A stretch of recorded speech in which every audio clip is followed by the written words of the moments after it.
Saúde a todos com a santa e gloriosa paz do Senhor. Hoje vamos trazer uma palavra sobre fogo estranho. Vamos ler em Levítico capítulo 10, versículo 1 a 2. E os filhos de Arão, Nadab e Abiú, tomaram cada um seu incensário, e puseram neles fogo, e puseram incenso sobre ele, e trouxeram-lhe fogo estranho perante a face do Senhor, o que não ordenara. Então saiu fogo diante do Senhor, e os consumiu, e morreram perante o Senhor.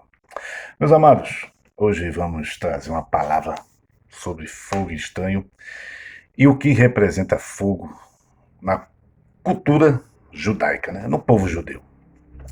Veja bem, fogo representa Deus, Jesus, purificação, Espírito Santo, palavra de Deus, presença de Deus, confirmação de Deus, prova de que Deus se agradou da pessoa ou do seu sacrifício.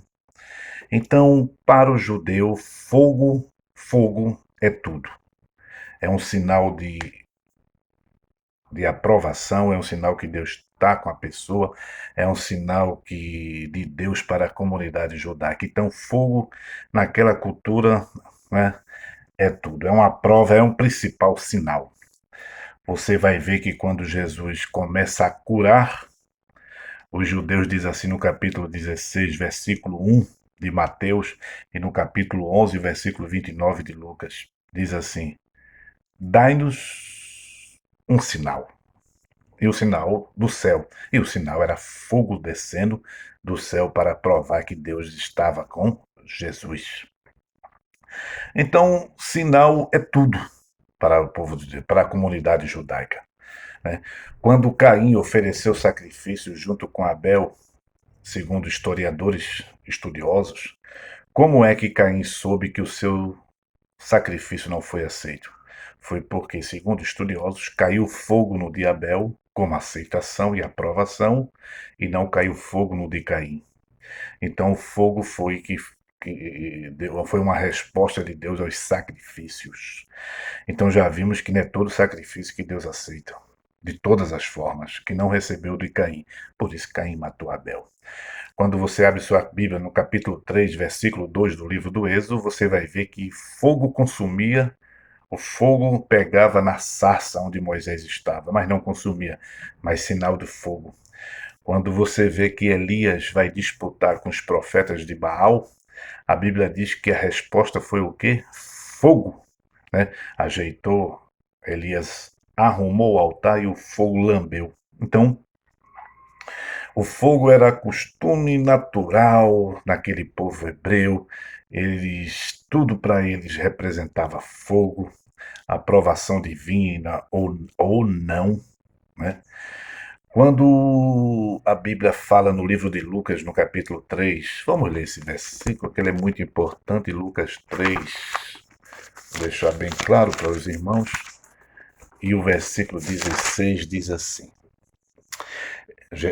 João Batista: e respondeu João a todos, dizendo: eu, na verdade, vos batizo com água, mas eis que vem aquele que é mais poderoso do que eu, a quem eu não sou digno de desatar a correia das suas sandálias. Ele vos batizará com Espírito Santo e com fogo. Espírito Santo, batismo, né? Sinais, línguas estranhas. Agora, esse batismo com fogo não é poder. Esse é queimar, né? É juízo. Você vai ver que o versículo 17 fala que ele tem na sua mão uma pá e limpará ele e queimará no fogo. Então, o fogo representa quase tudo naquela cultura judaica, né? Agora vamos lá, vamos ver um negócio importante. Por que Deus não recebeu aquele incensário de Nadab e Abiú e por que Deus o matou? Quando você abre sua Bíblia no livro do Êxodo, Êxodo capítulo 30, vamos lá. Êxodo 30 e o versículo 7 a 9. Diz assim: e Arão sobre ele queimará o incenso das especiarias. Arão Cada manhã, quando põe em ordem as lâmpadas, o queimará, o sumo sacerdote queimará. E acendendo Arão as lâmpadas, à tarde o queimará. Este será o incenso contínuo perante o Senhor pelas suas gerações. Não oferei sobre eles censo estranho, nem holocausto, nem oferta, nem tampouco derramarei sobre eles libações. Então, primeiro erro de Nadab e Abiú é que quem oferecia era o sumo sacerdote, né? O sumo sacerdote é que oferecia. Segundo, o incensário, presta bem atenção. O incensário ele só podia ser aceso com as brasas do holocausto contínuo. Ou então, para ficar mais fácil, só se podia acender o incensário se fosse daquele fogo do altar. Não podia acender fogo, não podia acender o incensário de outro fogo, só do altar. Aquelas brasas do sacrifício do altar. Aí o que aconteceu com Nadab e Abiú? Eles pegaram, acenderam o incensário de outro lugar, não daquele holocausto, não daquele fogo. Por ele não cumprir as determinações que estavam escritas por Deus e acendeu o incensário com outro fogo, a não ser do altar, com as brasas do altar, aquilo foi considerado por Deus fogo estranho. Entendeu?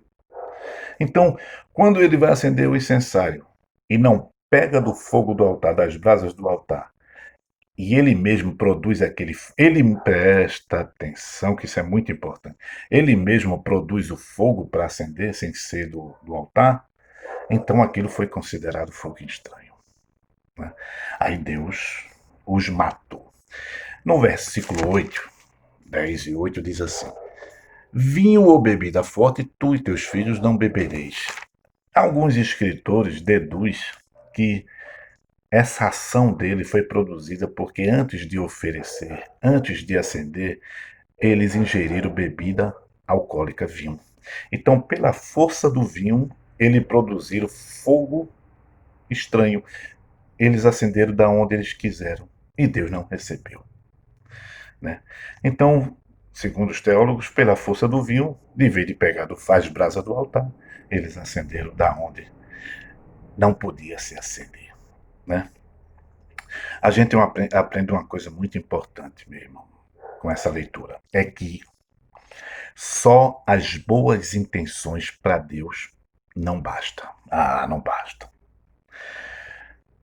Culto, adoração, sacrifícios, votos, seja o que for que você faça para Deus, tudo tem que estar dentro da santa palavra de Deus. Tem regras estabelecidas para isso. Não é de qualquer jeito, não é de qualquer forma, não é do meu jeito. Ah, não, mas eu tinha uma boa intenção, mas eu fiz isso de. Não. Tudo bem, é bonito, mas que tem que estar com as regras estabelecidas na sua santa palavra de Deus. Isso aí tem que acontecer. Boa intenção, a turma diz, né? O inferno está cheio. Então, eles foram exterminados. Então, tudo que a gente vai fazer para Deus, né? Tudo que a gente determina fazer para Deus, claro, tem que estar baseado na Santa Escritura de Deus. Então foi fogo produzido por eles mesmos. É assim, ó, de gente no YouTube, de gente no Face, de gente produzindo fogo deles mesmos sem nenhuma base nem bíblica e sem as regras estabelecidas pela palavra. São boas intenções, mas se não tiver aqui dentro, não vale. Vamos ver um versículo interessante. Quando você abre no capítulo 13, versículo 11 de Apocalipse, diz assim: e vi subir da terra outra besta, que tinha 2 chifres semelhantes aos de um cordeiro, e falava como dragão, e exerce todo o poder da primeira besta na sua presença, e faz que a terra e os que nele habitem adorem a primeira besta, cuja chaga mortal foi curada. E faz grandes sinais, de maneira que até fogo faz descer do céu à terra, à vista dos homens, e engana os que habitam na terra, com seu sinal que lhe é permitido que fizesse. Sabe o que quer dizer isso? Isso aqui é o falso profeta. O falso profeta, a Bíblia diz assim, ele é semelhante a um cordeiro, vem com a cara de humilde, semelhante ao cordeiro, mas sua voz é de dragão. Quer dizer, a sua doutrina, o seu erro nunca muda. Ele muda a aparência, mas a sua doutrina, o que ele ensina, vem do dragão. Quem é o dragão? Do diabo. Então, o falso profeta é usado pelo diabo. Falava como o dragão falava através do diabo. Mas com aparência, a gente tem que ter muito cuidado com a aparência. A gente tem que ver o que eles falam, os que falam e o que eles falam. Aí diz assim: se possível, não, e fará grandes sinais, de maneira que até fogo faz descer do céu. Duas coisas a gente aprende aqui. Esse fogo do céu é para a comunidade judaica, para enganar, para dizer que Deus é com ele. Então o diabo fará descer fogo do céu através do falso profeta para enganar a comunidade judaica. Que eles acreditam em fogo, né? Toda pessoa que derrama fogo do céu, Deus está com ele. Então ele engana a comunidade judaica. E a comunidade judaica aceita ele. Então, uma prova que a igreja não está mais aqui. Porque para enganar a igreja não precisa fogo, mas sim a comunidade judaica. Então, temos que ter cuidado, meu irmão, com os enganos. Você vai ver que no capítulo 1, versículo 16 do livro de Jó, diz: fogo do céu desceu e consumiu. 1,16. Não foi fogo de Deus, foi fogo do diabo. Então o diabo engana, meu irmão. Derrama até fogo do céu para enganar, né? Então temos que ter muito cuidado. Soberano, justo Deus Todo-Poderoso, Pai, nos ajuda e ajuda a cada um que está escutando a cumprir a tua palavra, a te adorar, a te sacrificar, a te buscar de acordo com tua palavra. E nos ajuda a estar atento para os enganos dos falsos profetas. Amém. Todos tenham boa quinta-feira.